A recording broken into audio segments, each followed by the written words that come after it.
Doctor ortho Ayurvedic oil और capsule. अब दर्द भी घुटने टेकेगा। ऑस्ट्रेलिया के उप प्रधानमंत्री से मिले भारत के रक्षा मंत्री राजनाथ सिंह और रिचर्ड मार्लेस के बीच हुई अहम बैठक।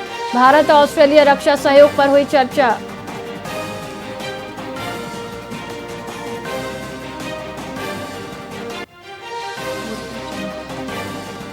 महंगाई के खिलाफ इनेलो कार्यकर्ताओं का उग्र प्रदर्शन। सोनीपत मिनी सचिवालय का गेट जबरन खोला।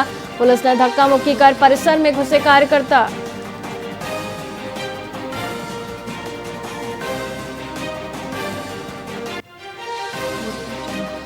अंबाला में जिंदल पेट्रो के गोदाम में भीषण आग। आग से इलाके में फैला काला धुआं। गोदाम में आग लगने से मची अफरा तफरी।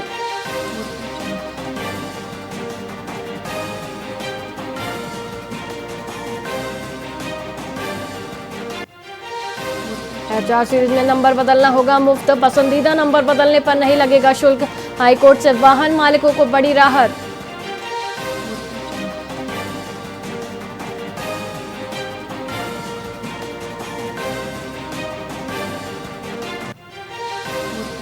हांसी में पाइपलाइन विवाद पर प्रदर्शन हुआ तेज। भाखड़ा पाइपलाइन उखाड़ने पहुंचे हांसी के ग्रामीण। हथौड़े और लोहे की रॉड लेकर पहुंचे लोग।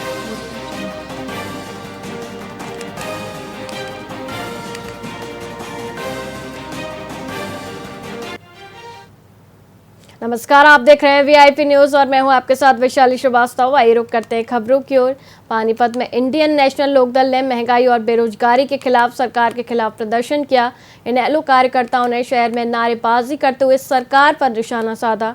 पार्टी के नेताओं ने बताया कि प्रदेश भर में यह प्रदर्शन जारी रहेगा क्योंकि आज हर वर्ग बढ़ती महंगाई और युवाओं की बेरोजगारी से त्रस्त है। उन्होंने कहा कि केवल इनेलो ही जनता के हितों के लिए सड़कों पर उतरी है। इनेलो ने सरकार से मांग की है कि युवाओं को रोजगार देकर बेरोजगारी खत्म की जाए, महंगाई पर लगाम लगाई जाए और आम जनता, किसान और मजदूरों की समस्याओं का शीघ्र समाधान किया जाए। आज जिस तरह की ये युद्ध का बहाना लेके बीजेपी सरकार ने महंगाई आम जन के ऊपर थोपी है, इसके खिलाफ पूरे हरियाणा के अंदर चौधरी अभय सिंह चौटाला जी के नेतृत्व के अंदर हर एक जिला मुख्यालय पे उपायुक्त महोदय के माध्यम से राष्ट्रपति जी को और राज्यपाल जी को एक ज्ञापन इनेलो पार्टी ने सौंपा है। उसके अंदर जिस तरह की महंगाई, दाल, चावल, आटा, तेल, पेट्रोल, डीजल, केरोसिन, जिस तरह की महंगाई और जिस तरह की बेरोजगारी सरकार लेके आई है, इस सब के खिलाफ इंडियन नेशनल लोकदल पार्टी ने आज हरियाणा के अंदर जिला लेवल पे प्रदर्शन किया। मांग क्या है? हमारी मांग है कि जो महंगाई आम जन के ऊपर थोपने का काम किया है, इसको तुरंत प्रभाव से वापस लिया जाए और भविष्य में जो हमारे हरियाणा के बच्चों को नौकरी से वंचित रख के दूसरे स्टेट के बच्चों को लगाया जा रहा है, इसमें बदलाव करके हरियाणा के बच्चों के हक को ना मारा जाए, ये हमारी मांग है। आज जिस तरह की ये कुरुक्षेत्र में पुलिस ने नाबालिग से दुष्कर्म के आरोपी डॉक्टर को कुछ ही घंटों में गिरफ्तार कर लिया है। पुलिस अधीक्षक चंद्र मोहन के निर्देश पर थाना KUK की टीम ने यह कार्रवाई की। शिकायतकर्ता व्यक्ति ने बताया कि 29 मई को वे अपनी नाबालिग बेटी के साथ LNJP अस्पताल दवा लेने आए थे। दोनों को अलग अलग वार्डों में भर्ती किया गया था। वहीं बेटी ने खुलासा किया कि डॉक्टर सलिंद्र शैली ने उसके साथ छेड़छाड़ और गलत काम किया। पुलिस ने पॉक्सो एक्ट के तहत मामला दर्ज कर जांच शुरू की। पीड़ित के बयान और मेडिकल जांच के बाद आरोपी डॉक्टर को गिरफ्तार किया गया। देखिए, हमें कल एक सूचना प्राप्त हुई थी कि हमारा जो हॉस्पिटल LNJP है उसमें किसी नाबालिग लड़की के साथ, हमारी बिटिया के साथ किसी डॉक्टर ने छेड़खानी कर दी और रेप के उसके ऊपर आरोप किया। सूचना प्राप्त होने के बाद जो उसके फादर साहब ने हमें दरखास्त दी, उस दरखास्त के ऊपर FIR दर्ज रजिस्टर की गई और FIR दर्ज करने के बाद इसमें पुलिस के द्वारा जांच की गई और SSP साहब के दिशा निर्देश में हमने इसमें बड़ी त्वरित कार्रवाई करते हुए उसको डॉक्टर शैली, जो कि सिविल हॉस्पिटल कैथल से CMO रिटायर्ड है, उसको हमने गिरफ्तार कर लिया। देखिए, हमें कल एक सूचना प्राप्त हुई थी कि हमारा जो हॉस्पिटल LNJP है उसमें किसी नाबालिग लड़की के साथ, हमारी बिटिया के साथ किसी डॉक्टर ने छेड़खानी कर दी और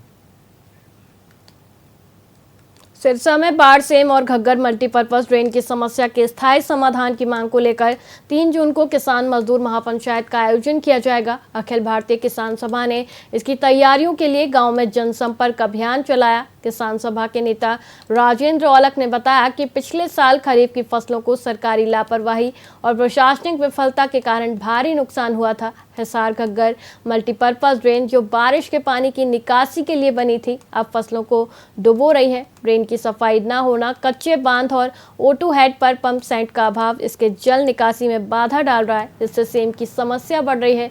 इन गंभीर मुद्दों पर चर्चा और समाधान के लिए यह महापंचायत बुलाई गई है।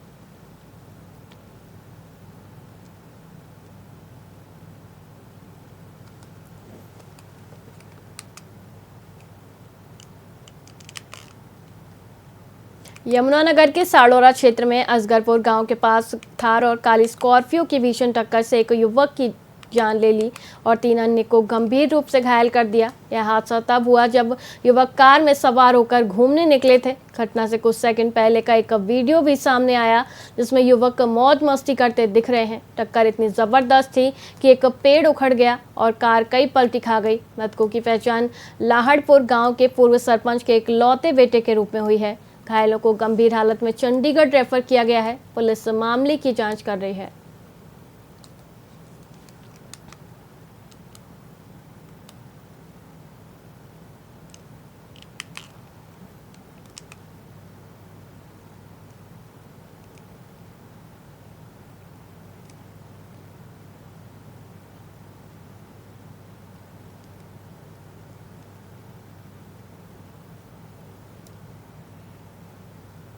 महंगाई, नीट, पेपर लीक, कानून व्यवस्था और अवैध खनन जैसे मुद्दों को लेकर कांग्रेस ने यमुनानगर में भाजपा सरकार के खिलाफ जोरदार प्रदर्शन किया। अंबाला सांसद वरुण मुलाना के नेतृत्व में कांग्रेस कार्यकर्ताओं ने पैदल मार्च निकाला। सरकार की नीतियों के खिलाफ जमकर नारेबाजी की गई। सांसद मुलाना ने केंद्र सरकार के विकसित भारत के दावों पर सवाल उठाए और पंचवर्षीय योजनाओं के अभाव पर चिंता व्यक्त की। उन्होंने हरियाणा में गिरती कानून व्यवस्था, व्यापारियों की असुरक्षा और यमुना नदी में हो रहे अवैध खनन जैसे गंभीर मुद्दों को भी उठाया। कांग्रेस अब 2 जून को सोम नदी पुल पर बड़ा प्रदर्शन कर जनता की समस्याओं को उजागर करेगी। कांग्रेस की सरकार थी, पंचवर्षीय योजनाएं चलती थी, 5 साल में काम पूरे हुआ करते थे और आज 4 सालों में यही नहीं फैसला हुआ कि करना क्या है, तो सिर्फ ध्यान भटकाकर ये सरकार आगे बढ़ना चाहती है, जो कि बिल्कुल उचित नहीं है। और इसीलिए इस प्रदर्शन के माध्यम से हम सरकार को आईना दिखाकर उनको जगाने का काम कर रहे हैं। देखिए, हम तो हरियाणा में हैं और जहाँ तक बंगाल की बात है कि हाँ, ये तानाशाही नहीं चलती, फिर लोकतंत्र क्यों बनाया गया, देश को आजादी क्यों दिलाई गई। और हरियाणा में भी आप देखो, ये तानाशाही नहीं है तो और क्या है। कांग्रेस की सरकार थी, पंचवर्षीय योजनाएं चलती थी, 5 साल में काम पूरे हुआ करते थे। फिलहाल खबरों में इतना ही। मुझे दीजिए इजाजत। देखते रहिए VIP न्यूज़। नमस्कार।